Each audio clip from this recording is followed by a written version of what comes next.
तो चलो भाई पशु परिचर वालों, तैयार हो जाओ आज की मैराथन के लिए। देखो आप सबको एक जानकारी दे देता हूं। सबसे पहले तो जो पशु परिचर का एग्जाम है उसके अंतर्गत जो 150 प्रश्न आएंगे उसमें से 50 क्वेश्चन तो केवल और केवल राजस्थान जीके के आएंगे, ठीक है ना। तो सबसे पहले तो आपको ये तो पता चल गया है कि राजस्थान जीके कितनी इंपॉर्टेंट होने वाली है। इसके अलावा आपको जानकारी दे दूं कि राजस्थान जीके के रिगार्डिंग 2024 में आरएसएसबी बोर्ड के द्वारा जितने भी पेपर करवाए गए हैं, या फिर सीईटी ग्रेजुएशन वाला जो पेपर है उसको देख लो, चाहे सीईटी 10+2 वाला पेपर है उसको देख लिया होगा आपने। जितने भी पेपर करवाए गए हैं उन सभी के अंतर्गत राजस्थान जीके के प्रीवियस ईयर के क्वेश्चन पूछे गए, ठीक है ना। एक भी क्वेश्चन नया नहीं आया था राजस्थान जीके का, सारे के सारे क्वेश्चन रिपीटेड क्वेश्चन थे जो पिछले एग्जामों के अंतर्गत पूछे गए थे, ठीक है। तो कुल मिलाकर इस वीडियो के अंतर्गत अपन राजस्थान जीके के क्वेश्चन करने वाले हैं, और इसके अंतर्गत अपन हिस्ट्री, कल्चर और ज्योग्राफी तीनों सब्जेक्ट के क्वेश्चन होंगे, जो जिसके अंतर्गत अपने राजस्थान जीके के पूरे 50 क्वेश्चन कवर हो जाएंगे। किसके लिए? पशु परिचर के लिए, ठीक है। तो ये क्लास बहुत ज़्यादा इंपॉर्टेंट होने वाली है। ये सभी क्वेश्चन जितने भी मैं कराऊंगा वो सारी की सारी 10 से 12 बार आरएसएसबी बोर्ड की अलग अलग एग्जाम के अंतर्गत रिपीटेड क्वेश्चन है, ठीक है। बहुत ज़्यादा रिपीट होते हैं, बहुत ज़्यादा इंपॉर्टेंट क्लास होने वाली है, ठीक है। तो अभी तक आपने अगर चैनल को सब्सक्राइब नहीं किया है तो चैनल को सब्सक्राइब कर देना। और अब बिना किसी देरी के वीडियो को स्टार्ट करते हैं। तो आज का हमारा जो पहला क्वेश्चन है वो हमारी स्क्रीन पर निम्न प्रकार है। देखो, छगनबेन ने सर्वोदयी गतिविधियों के लिए राजस्थान के किस क्षेत्र को चुना गया है? देखो ये क्वेश्चन अपने एग्जाम में 2 से 3 बार अलग अलग तरीके से पूछा गया है। देखो, एक बार तो पूछा गया था कि छगनबेन का संबंध किस जिले से है या फिर किस गांव से है। तो इसको ध्यान रख लेना, खींचन गांव से। खींचन गांव कहां पर है? जोधपुर में, ठीक है। तो छगनबेन का संबंध किससे है? खींचन गांव जोधपुर से संबंधित है, ठीक है। और इसके लिए देखो यहां पर अलग क्वेश्चन क्या पूछा है कि छगनबेन ने सर्वोदय गतिविधियों के लिए, यानी कि जो भी ये कार्य करती थी उनकी गतिविधियों के लिए राजस्थान के किस क्षेत्र को चुना गया है? तो इन्होंने खींचन गांव जोधपुर को चुना था अपनी गतिविधियों के लिए, ठीक है। तो दोनों तरीके से एग्जाम में पूछा जाता है कि छगनबेन का संबंध किस जिले से है या किस गांव से है, तथा और अपनी गतिविधियों के लिए उन्होंने किस क्षेत्र को चुना था, ठीक है। तो ये क्वेश्चन बहुत ज्यादा इंपॉर्टेंट क्वेश्चन है। इसके बाद में आगे बढ़ते हैं, क्वेश्चन नंबर 2 क्या कहता है? देखो, गोडवाड़ी उपबोली किस राजस्थानी भाषा से संबंधित है? बताओ भाई साहब, गोडवाड़ी उपबोली। देखो ये क्वेश्चन भी 2 या 3 तरीके से पूछा गया है अभी तक एग्जाम में। सबसे पहले तो पूछा जाता है कि गोडवाड़ी उपबोली जो किस क्षेत्र से संबंधित है। तो क्षेत्र पूछे तो आपको ध्यान रख लेना, गोडवाड़ प्रदेश है उससे संबंधित है। किससे संबंधित है? गोडवाड़ प्रदेश से संबंधित है। अब अगर आपको पूछ ले कि गोडवाड़ प्रदेश कौन सा है, तो गोडवाड़ प्रदेश हो जाएगा जालोर पाली के आसपास का क्षेत्र, ठीक है ना। तो सबसे पहले तो गोडवाड़ी जो उपबोली बोली जाती है वो गोडवाड़ प्रदेश में बोली जाती है। अब ये ऐसे पूछ रहा है कि राजस्थानी भाषा से संबंधित है, यानी कि राजस्थानी कौन सी भाषा से संबंधित है ये उपबोली। तो इसका आंसर क्या होगा? बताओ भाई फटाफट से, दूसरे क्वेश्चन का आंसर बताओ।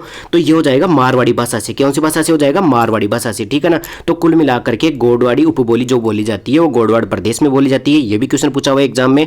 और ये किस भाषा से संबंधित है? ये मारवाड़ी भाषा से संबंधित है। देखो मुख्यतः अपने राजस्थान में 2 ही भाषाएं चलती है, एक तो मारवाड़ी और एक ढूंढाड़ी, ठीक है। तो ये जो गोडवाड़ी उपबोली है वो किसकी उपबोली है? मारवाड़ी भाषा की उपबोली है, ठीक है। ये याद हो गया। इसके बाद में आगे बढ़ते हैं क्वेश्चन नंबर 3 की ओर। देखो क्वेश्चन नंबर 3 क्या कहता है? अजारा की ओवेरी किस शैली का भित्ति चित्र है? देखो, अजारा की ओवेरी ऐसे पूछ लेता, कई बार तो एग्जाम में ऐसे पूछा हुआ है कि अजारा की ओवेरी क्या है।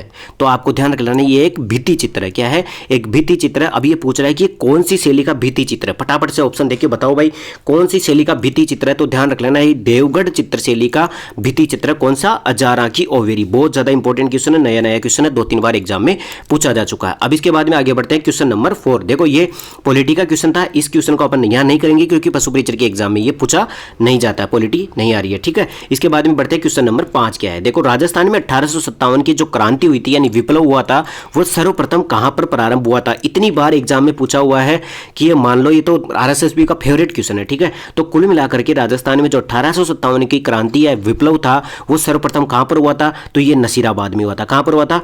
नसीराबाद की छावनी में हुआ था, ठीक है। अब देखो एग्जाम में ये क्वेश्चन ऐसे भी पूछा हुआ है कि नसीराबाद में जो 1857 की क्रांति की स्टार्ट हुई थी वो किस डेट को हुई थी? तो डेट भी पूछी जाती है। तो ध्यान रख लेना 28 मई को हुई थी। कब हुई थी? 28 मई 1857 को नसीराबाद से 1857 की क्रांति स्टार्ट होती है राजस्थान में, ठीक है। इसके बाद में आगे बढ़ते हैं क्वेश्चन नंबर 6 क्या कहता है भाई? क्वेश्चन नंबर 6 राजस्थान के किस जिले में जनगणना 2011 के अनुसार सबसे कम बाल अनुपात है? बताओ भाई साहब, यानी कि बाल अनुपात का मतलब हो गया कि 0 से 6 वर्ष के जो बच्चे हैं वो सबसे कम कहां पर है?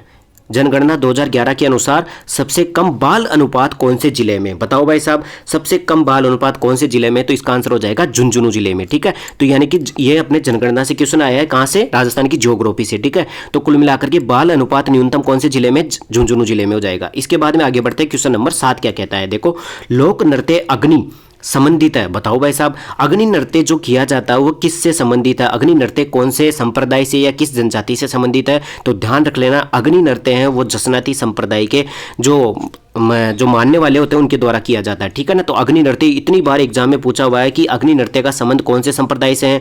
तो जसनाती संप्रदाय से है, ठीक है। और इसमें क्या होता है कि अंगारों के ऊपर के चढ़ चढ़ करके क्या किया जाता है? नृत्य किया जाता है, ठीक है ना। इसके बाद में आगे बढ़ते हैं क्वेश्चन नंबर 8। देखो क्वेश्चन नंबर 8 क्या कहता है? मामादेव कुंड स्थित है। देखो ये क्वेश्चन इसलिए इंपॉर्टेंट बन जाता है क्योंकि मामादेव कुंड के पास में महाराणा कुंभा की हत्या कर दी गई थी। किसके द्वारा? उसके बेटे उदा के द्वारा। किसके द्वारा? उसके बेटे उदा के द्वारा मामादेव कुंड के पास में महाराणा कुंभा की हत्या कर दी गई थी। और ये जो मामादेव कुंड है ये कौन से दुर्ग में है? ये कुंभलगढ़ दुर्ग में है, ठीक है। कौन से दुर्ग में? कुंभलगढ़ दुर्ग में। और कुंभलगढ़ दुर्ग कौन से जिले में स्थित है? तो ये राजसमंद में स्थित है। जूनागढ़ कौन से किले में? जूनागढ़ किला कहाँ पर स्थित है? तो बीकानेर में स्थित है। जयगढ़ का किला कहाँ पर स्थित है? जयपुर में स्थित है। और सोनारगढ़ किला कहाँ पर स्थित है? जैसलमेर में स्थित है, ठीक है। इसके बाद में आगे बढ़ते हैं क्वेश्चन नंबर 9 क्या कहता है? देखो चिड़ावा के नानूराम एवं दुलिया राणा किस ख्याल के प्रसिद्ध कलाकार है? देखो 2024 में ख्याल का 100% एक क्वेश्चन आता है। अभी स्टेनोग्राफर का पेपर लो, चलो चाहे सीटी का पेपर ले लो, उन सब में ख्याल का क्वेश्चन जरूर आ रहा है। और उनके प्रवर्तकों का नाम पूछा जाता है, प्रसिद्ध कलाकारों का नाम पूछा जाता है कि किससे संबंधित है, ठीक है। तो ये तो यहाँ पे पूछ रहा है कि जो नानूराम और दुलिया राणा किस ख्याल से संबंधित है? कहाँ के? ये चिड़ावा के रहने वाले हैं, ठीक है। ऑप्शन दिखा देता हूँ आपको एक बार। क्वेश्चन नंबर 9 के ऑप्शन देखो भाई साहब। नानूराम और दुलिया राणा कौन सी ख्याल से संबंधित है? बताओ भाई, ऑप्शन देख के फटाफट से आंसर दे दो इसका। तो नानूराम और दुलिया राणा है वो अपनी कौन सी ख्याल से संबंधित है? यह है शेखावटी ख्याल से, ठीक है ना। बहुत अच्छा क्वेश्चन है, ध्यान रखना। अभी जो स्टेनोग्राफर का पेपर था उसमें पूछा गया था कि लच्छीराम का संबंध कौन सी ख्याल से है? वो कुचामणी ख्याल से था, ठीक है ना। ये पूछा गया था किसमें? जो स्टेनोग्राफर का पेपर था उसमें। और अपने को पूछ रहा है नानूराम और दुलिया राणा का संबंध किससे है? तो शेखावटी ख्याल से है, ठीक है। अच्छा क्वेश्चन है, याद कर लेना। इसके बाद में आगे बढ़ते हैं क्वेश्चन नंबर 10 क्या कहता है भाई साहब? 10 क्वेश्चन है, देखो चलो ये पॉलिटी का क्वेश्चन आ गया, इसको नहीं करते हैं। इसके बाद में आगे बढ़ते हैं, ठीक है। इसके बाद में देखो इसको भी छोड़ो, ये करंट के क्वेश्चन थे उस टाइम पे। अब आता है क्वेश्चन नंबर 13। देखो क्वेश्चन नंबर 13 क्या कहता है? 2011 की जनगणना के अनुसार राजस्थान में महिला साक्षरता दर कितनी है? भाई साहब साक्षरता तो आपको राजस्थान की भी याद रखनी है, पुरुषों की साक्षरता भी याद रखनी है और महिलाओं की साक्षरता भी याद रखनी है। देखो राजस्थान की जो साक्षरता ओवरऑल वह है 66.1%। कितनी है? 66.1%। ये राजस्थान की ओवरऑल साक्षरता है, ठीक है। इसके बाद में पुरुषों की साक्षरता है 79.19%। कितनी है? 79.19%। इसके बाद में आपको पूछ ले महिलाओं की साक्षरता कितनी है? तो महिलाओं की साक्षरता है 52.12%। कितनी है? 52.12%। तो एग्जाम में पुरुष साक्षरता भी पूछी हुई है, महिला साक्षरता भी पूछी हुई है और राजस्थान की ओवरऑल साक्षरता भी पूछी हुई है, ठीक है। तो याद रखना ना, ओवरऑल तो है 66, पुरुषों की है 79 और महिलाओं की है 52.12%, ठीक है।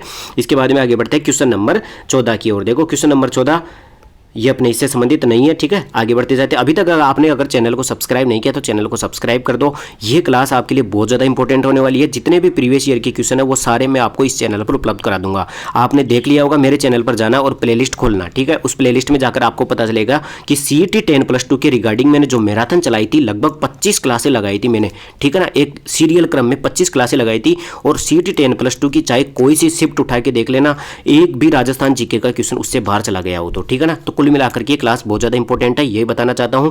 चैनल को सब्सक्राइब कर लेना और बेल आइकन को दबा देना ताकि लेटेस्ट वीडियो आपको तुरंत मिल सके, ठीक है। तो आप बढ़ते हैं क्वेश्चन नंबर 15 की ओर। देखो निम्न में से कौन सा मेला गलत सुमेलित है? ये पूछ रहा है कि कौन सा मेला गलत सुमेलित है, यानी कि कौन सा मेला कहां पर स्थित है, ऐसा पूछना चाहता है ये। देखो कैला देवी का मेला करौली में, बिल्कुल सही बात है, सबको पता है। शीतला माता का मेला चाकसू में, ये भी सबको पता है। चार भुजा का मेला उदयपुर में। और अगला कौन सा है? कपिल मुनि का मेला कोटा में। तो चार भुजा का मेला उदयपुर में, बिल्कुल सही बात है। लेकिन जो कपिल मुनि का जो मेला है ये कहां पर? कोटा में नहीं है। ध्यान रख लेना, कपिल मुनि का जो मेला है वो कहां पर बढ़ता है? बीकानेर में बढ़ता है, ठीक है। तो कुल मिलाकर के गलत कौन सा हो जाएगा? कपिल मुनि का मेला कोटा में नहीं है, ठीक है। इसके बाद में आगे बढ़ते हैं क्वेश्चन नंबर 16 की ओर। देखो क्वेश्चन नंबर 16 क्या कहता है? राजस्थान की किस सभ्यता को ताम्र संचयी के नाम से भी जाना जाता है?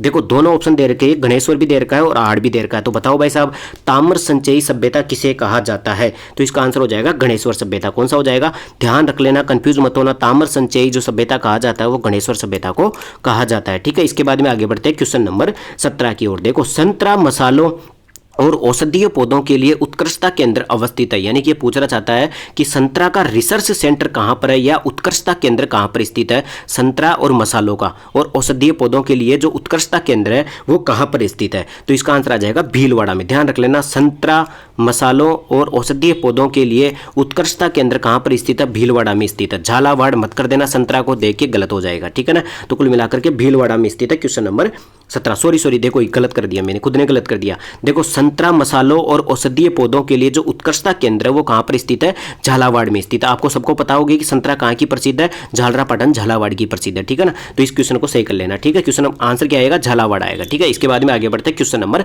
18 की ओर। क्वेश्चन नंबर 18 क्या कहता है, मावट कौन सी फसल के लिए लाभदायक नहीं होती है। देखो नहीं होती है, ऐसे पूछ रहा है, मावट कौन सी फसल के लिए लाभदायक नहीं होती है। देखो जो मावट होती है ना, सर्दियों में जो बरसात होती है ना, कुल मिलाकर के सर्दियों में जो बरसात होती है ना उसको क्या कहा जाता है, मावट कहा जाता है। अब बताओ भाई, जो सर्दियों में जो फसल उगाई जाती है उसको कहा जाता है रबी की फसल, ठीक है। तो ये पूछना चाहता है कि निम्न में से कौन सी रबी की फसल नहीं है, क्योंकि रबी की फसल के लिए तो मावट लाभदायक होती है। तो कौन सी ऐसी फसल है जो कि रबी की फसल नहीं है। देखो भाई साहब, गेहूं भी दे रखा है, जौ भी दे रखा है, सरसों भी दे रखा है, तो ये तीनों तो रबी की फसल है। मक्का एक खरीफ की फसल है, इस कारण से मावट इसके लिए लाभदायक बिल्कुल नहीं है, ठीक है, क्योंकि खरीफ की फसल है तो इसके लिए काम की नहीं है।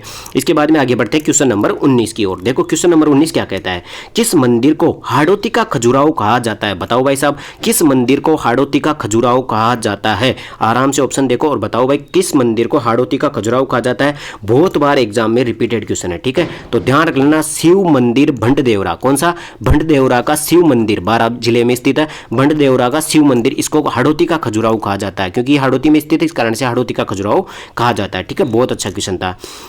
इसके बाद में आगे बढ़ते हैं क्वेश्चन नंबर 25, क्वेश्चन नंबर 20 है वो एक करंट अफेयर्स का क्वेश्चन था उस टाइम पे। अब बढ़ते हैं क्वेश्चन नंबर 21 की ओर। देखो राज्य के किस जिले में बकरियों की संख्या सर्वाधिक है। बताओ भाई साहब, बकरियों की संख्या सर्वाधिक कौन से जिले में स्थित है, कौन से जिले में है। बताओ भाई साहब, बकरियों की संख्या सबसे ज्यादा कौन से जिले में है। तो ध्यान रख लेना, बकरियों की सबसे ज्यादा संख्या है बाड़मेर में। कहां पर स्थित है, बाड़मेर में सबसे ज्यादा बकरियां पाई जाती है, ठीक है। इसके बाद में आगे बढ़ते हैं क्वेश्चन नंबर 22 की ओर। क्वेश्चन नंबर 22 क्या कहता है, क्वेश्चन नंबर 22 है, निम्नलिखित में से कौन सी संस्था राजस्थान में औद्योगिक क्षेत्रों का विकास करती है, यानी कि इंडस्ट्रियल एरिया का विकास कौन सी संस्था करती है। अच्छा क्वेश्चन है, आपने कहीं जगह बोर्ड देखा होगा इंडस्ट्रियल एरिया का, तो उस पर कौन सी संस्था का नाम लिखा होगा, नाम लिखा होता है। बताओ भाई, ऑप्शन देख के आराम से ऑप्शन देख लो और आंसर बताओ इसका। तो ध्यान रख लेना, जितनी भी इंडस्ट्रियल एरिया बनाए जाते हैं वो सारे के सारे रिक्को के द्वारा बनाए जाते हैं। आपने कई जगह देखा होगा, जयपुर में भी देखा होगा, या फिर जहां भी आप रहते हो वहां पर जो भी इंडस्ट्रियल एरिया है वहां पर लिखा हुआ रहता है रिक्को द्वारा, ठीक है। तो रिक्को की फुल फॉर्म होती है राजस्थान राज्य औद्योगिक विकास एवं विनियोजन निगम लिमिटेड, ठीक है। तो ध्यान रख लेना, जितने भी औद्योगिक क्षेत्रों का विकास होता है वो रिक्को के द्वारा करवाया जाता है। इसके बाद में क्वेश्चन नंबर 23 क्या कहता है, देखो महामारू मंदिर निर्माण वास्तुशैली के संरक्षक कौन थे। देखो महामारू जो मंदिर निर्माण की एक शैली है, कौन सी है, मंदिर निर्माण की एक शैली है, कौन सी, महामारू शैली, या फिर इसको बोला जाता है गुज्जर प्रतिहार शैली, ठीक है। तो कुल मिलाकर के ये गुज्जर प्रतिहार शैली इसलिए कहा जाता है क्योंकि प्रतिहारों ने इस शैली को चलाया था, इस कारण से इसको गुज्जर प्रतिहार शैली भी कहा जाता है और महामारू शैली भी कहा जाता है। इस कारण से इसके संरक्षक भी कौन हो गए, गुज्जर प्रतिहार हो गए। इसके बाद में आगे बढ़ते हैं, राजस्थान में देखो ये आ गया अपना पॉलिटी का क्वेश्चन। इसके बाद में आगे बढ़ते हैं क्वेश्चन नंबर 25 की ओर। देखो क्वेश्चन नंबर 25 क्या कहता है, देखो अभी तक आपने अगर चैनल को सब्सक्राइब नहीं किया तो चैनल को सब्सक्राइब कर दीजिए, आपके लिए ही नुकसान। देखो मेरे लिए कुछ नहीं जाता है, मेरा कुछ नहीं जाता है, अगर आप पूरी मेरे जितने भी मैराथन लगाता हूँ उनको सबको आप देख लोगे ना तो आपका राजस्थान जीके का एक भी क्वेश्चन गलत नहीं होगा। और पशु परिचर के अंतर्गत अपने 50 क्वेश्चन राजस्थान जीके के आने वाले हैं, क्योंकि हिस्ट्री कल्चर के 25 क्वेश्चन आने वाले हैं और ज्योग्राफी के 25 क्वेश्चन आने वाले हैं। 6 पार्ट है, सबके 25-25 क्वेश्चन आएंगे, ठीक है। इसके बाद में आगे बढ़ते हैं क्वेश्चन नंबर 25 की ओर। एक सेकंड, देखो क्वेश्चन नंबर 25 क्या कहता है। क्वेश्चन नंबर 25 देखो, पूर्वी सिरोही के सुदूर पश्चिमी में स्थित कटक जो जीव्र ढाल वाले यानी तीव्र ढाल वाले कम ऊंचे एवं उबड़ खाबड़ कहलाते हैं। कुल मिलाकर के पूर्वी सिरोही में यानी सिरोही जिले के अंतर्गत जो पहाड़ियां होती है, उबड़ खाबड़ जो पहाड़ियां होती है, उनको क्या कहा जाता है। कुल मिलाकर के ऐसे पूछना चाहता है ये, तो उनको कहा जाता है भाकर, ठीक है ना। तो कुल मिलाकर के सिरोही में जो उबड़ खाबड़ पहाड़ियां पाई जाती है उनको भाकर कहा जाता है। इसके बाद में आगे बढ़ते हैं क्वेश्चन नंबर 26। क्वेश्चन नंबर 26 है, राजस्थान में चना का सर्वाधिक उत्पादन किस जिले में होता है। आराम से ऑप्शन देखो और बताओ भाई, राजस्थान में चना का सर्वाधिक उत्पादन कौन से जिले में होता है। तो चना का सर्वाधिक उत्पादन होता है हनुमानगढ़ जिले में, ठीक है। अच्छा क्वेश्चन है, ढंग से याद कर लेना भाई, चने का सर्वाधिक उत्पादन राजस्थान में कहां पर होता है, तो हनुमानगढ़ में होता है। कहां पर होता है, हनुमानगढ़ में होता है। आगे बढ़ते हैं क्वेश्चन नंबर 27। श्री मोतीलाल तेजावत द्वारा एक ही आंदोलन की शुरुआत कहां से की गई थी। देखो ये क्वेश्चन घुमा घुमा करके पूछा जाता है। एक तो पूछा जाता है बार बार कि एक ही आंदोलन का संबंध किससे है, तो मोतीलाल तेजावत से है, हैं, या फिर पूछ लेता मोतीलाल तेजावत का संबंध किस आंदोलन से, तो एक ही आंदोलन से संबंधित है। दोनों तरीके से क्वेश्चन पूछा गया है। इसके अलावा ये पूछ रहा है कि एक ही आंदोलन की शुरुआत कहाँ से की गई थी, यानी कि मोतीलाल तेजावत ने एक ही आंदोलन को कहाँ से चलाया था, कहाँ से स्टार्ट किया था। तो ध्यान रख लेना, मातरकुंडिया चित्तौड़गढ़, चित्तौड़गढ़ में स्थित है ये जगह, मातरकुंडिया चित्तौड़गढ़ से एक ही आंदोलन को स्टार्ट किया गया था। ठीक है, इसको भी याद कर लेना। इसके बाद में आगे बढ़ते हैं क्वेश्चन नंबर 28। क्वेश्चन नंबर 28 क्या कहता है, राजस्थान का प्रथम अस्थि बैंक कौन से शहर में शुरू हुआ है। देखो ये करंट अफेयर्स का क्वेश्चन था उस टाइम पे, इसको छोड़ देते हैं। इसके बाद में आगे क्वेश्चन आता है क्वेश्चन नंबर 29। साधु सीताराम दास किस कृषक आंदोलन से संबंधित है। देखो किसान आंदोलन 4-5 है, सबको ढंग से याद कर लेना, लेकिन बिजोलिया किसान आंदोलन को ढंग से याद कर लेना। इसका एक एक किरदार को याद रख लेना कि सीताराम दास कौन थे, विजय सिंह पति का इसमें क्या संबंध था, और चारण का क्या संबंध था, फतेहचरण चारण उसका क्या संबंध था। इसके अलावा 2-4 जो और किरदार है उनको भी याद रख लेना। तो कुल मिलाकर के जो साधु सीताराम दास है, इनका संबंध कौन से किसान आंदोलन से है, बिजोलिया किसान आंदोलन से है। बिजोलिया किसान आंदोलन राजस्थान का सबसे बड़ा किसान आंदोलन था। ये 1897 में स्टार्ट हुआ था और 1941 तक चला था। लगभग 46 साल तक ये आंदोलन चला था। ठीक है, राजस्थान का सबसे लंबा किसान आंदोलन है। इसके बाद में आगे बढ़ते हैं, क्वेश्चन नंबर 30 क्या कहता है। क्वेश्चन नंबर 30 है, 1948 में राजस्थान के एकीकरण के समय मेवाड़ का महाराणा कौन था। बताओ भाई साहब, राजस्थान का जब एकीकरण हुआ था कितने चरणों में हुआ था, 7 चरणों में हुआ था। एग्जाम में पूछा हुआ क्वेश्चन है। ठीक है, तो ये से पूछ रहा है कि 1948 में जब राजस्थान का एकीकरण हो रहा था उस टाइम पे मेवाड़ का शासक कौन था। तो ध्यान रख लेना, मेवाड़ का शासक था भूपाल सिंह। कौन था, भूपाल सिंह था। और उदयपुर कौन से चरण में मिला था, यानी कि राजस्थान के एकीकरण के कौन से चरण में उदयपुर को शामिल किया गया था। आप मुझे कमेंट करके बताओगे कि उदयपुर को कौन से चरण में शामिल किया गया था। ठीक है, कमेंट में जरूर बताना। इसके बाद में आगे बढ़ते हैं, क्वेश्चन नंबर 31। राजस्थान की कौन सी सभ्यता बनास, बेड़च, वागन, गंभीरी और कोठारी नदियों के तटों और घाटियों में फैली हुई है। बताओ भाई साहब, राजस्थान की ऐसी कौन सी सभ्यता है जो कि बनास नदी, बेड़च नदी, गंभीरी नदी, कोठारी नदी आदि के तटों और घाटियों में फैली हुई है। बताओ भाई साहब कौन सी सभ्यता है। तो इसका आंसर होगा आहड़ सभ्यता। ध्यान रख लेना, आहड़ सभ्यता को बनास संस्कृति भी कहा जाता है क्योंकि ये बनास नदी के आसपास में इसके स्थल पाए जाते हैं, इस कारण से। ठीक है, इसके बाद में आगे बढ़ते हैं क्वेश्चन नंबर 32 की ओर। क्वेश्चन नंबर 32 है, राजस्थान का कौन सा जिला अजरक प्रिंट के लिए प्रसिद्ध है। बताओ भाई साहब, 2 प्रिंट अपने पास, एक तो अजरक प्रिंट है और एक मलीर प्रिंट है। ठीक है, इन दोनों के क्वेश्चन बार बार एग्जाम में पूछा जाता है कि अजरक प्रिंट और मलीर प्रिंट राजस्थान के कौन से जिलों में स्थित है। तो ध्यान रख लेना, अजरक प्रिंट और मलीर प्रिंट राजस्थान के बाड़मेर में स्थित है। ठीक है ना, और अगर वर्तमान जिलों के अनुसार पूछे तो बालोतरा जिले में। ठीक है, अभी तक कोई वर्तमान जिलों के अनुसार पूछ रहा नहीं है, एक भी क्वेश्चन नहीं आया अभी तक एग्जाम में, लेकिन ध्यान रखना बालोतरा जिले में स्थित है कौन सी, अजरक प्रिंट और मलीर प्रिंट। ठीक है, इसके बाद में आगे बढ़ते हैं, क्वेश्चन नंबर 33।